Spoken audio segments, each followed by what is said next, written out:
Hi friends. ఈరోజు మన topic ఏంటంటే, పోక్సో చట్టం నుండి బయటపడడానికి మార్గం ఏమిటి? ముద్దాయిలు అంటే గనక పోక్సో చట్టం నుంచి బయటపడడం చాలా కష్టమని చెప్పాలి. ఎందుకంటే, పోక్సో చట్టంలోని సుప్రీంకోర్టు గైడ్‌లైన్స్ ఏం చెప్తుందంటే గనక, సాక్షులు ఎంతమంది ఉన్నా కూడా, అంతమంది సాక్ష్యాలు చెప్పినా కూడా, అమ్మాయి సాక్ష్యం ఫైనల్. అమ్మాయి గనక ఒక వ్యక్తి తనను బలాత్కరించాడని చెప్పగలిగితే గనక, ఆ అమ్మాయి సాక్ష్యం బట్టే శిక్ష పడే అవకాశాలు ఎక్కువుంటాయి. అయితే ఈ చట్టంలోని చాలా డేంజర్ సెక్షన్‌లు 2 ఉన్నాయి. సెక్షన్ 5 రెడ్ విత్ 6 ఈ చట్టం కంపల్సరీగా శిక్ష పడే అవకాశాలు ఎక్కువున్నాయి. అయితే మరి దీని నుంచి బయటపడడానికి మార్గం ఏంటంటే గనక, మార్గం 1 మీరు వాళ్ళతో రాజీ చేసుకోవడం ఒక మార్గం. 2 వాళ్ళకేదైనా డబ్బు ఆఫర్ ఇచ్చి, మీరు ఎంతో కొంత డబ్బు మాట్లాడుకొని, డబ్బు ద్వారా రాజీ చేసుకోవడం రెండో మార్గం.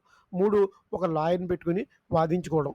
అయితే ఎంత లాయర్‌ని పెట్టుకొని వాదించినా కూడా మాక్సిమం దీంట్లో ఈ కేసులో గెలవడం చాలా కష్టమనే చెప్పాలి. ఎందుకంటే గనక లాయర్ ఎంత వాదించినా కూడా మీకేం చెప్పాను, అమ్మాయి సాక్ష్యం ఫైనల్. అమ్మాయి గనక సాక్ష్యం చెప్పి నన్ను పలానా వ్యక్తి బలాత్కరించాడు అని చెప్తే గనక ఆటోమేటిక్‌గా శిక్ష పడిపోతుంది. అందువల్ల ఏంటంటే గనక మీరు లాయర్‌ని అంటే లాయర్ ఎంతవరకు చేయగలరు అంటే గనక, సపోజ్ ఫర్ ఎగ్జాంపుల్ మీకు కోర్ట్ ఫర్ లైఫ్ ఏస్తున్నారనుకో, లాయర్ గారు బతిమాలి దాన్ని ఒక 20 ఏళ్ళకో, 25 ఏళ్ళకో, 15 ఏళ్ళకో తగ్గించే అవకాశం ఉంటుంది.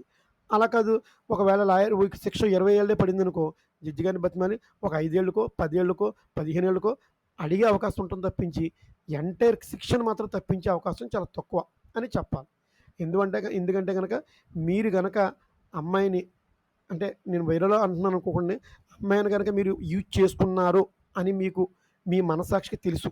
అలా అలా యూజ్ చేస్తున్న వ్యక్తి ఎవరు కూడా దీంట్లో నుంచి బయటపడలేరు. సో, ఉత్తమమైన మార్గం ఏంటంటే గనక రాజీ చేసుకోవడం ఉత్తమమైన మార్గం. రాజీ ద్వారా మాత్రమే బయటపడగలం. అర్థమైందా? దయచేసి ఏంటంటే ఈ వీడియోని ఎక్కువ మందికి షేర్ చేయండి ఫ్రెండ్స్. ఇప్పుడు ప్రెజెంట్ మార్కెట్‌లో చాలా డేంజరస్‌గా ఉన్నాయి ఈ కేసులన్నీ కూడా. ఎక్కువ మందికి షేర్ చేయండి. Thank you friends. ఇదే ఈరోజు video. Please subscribe, like, share. Thank you friends.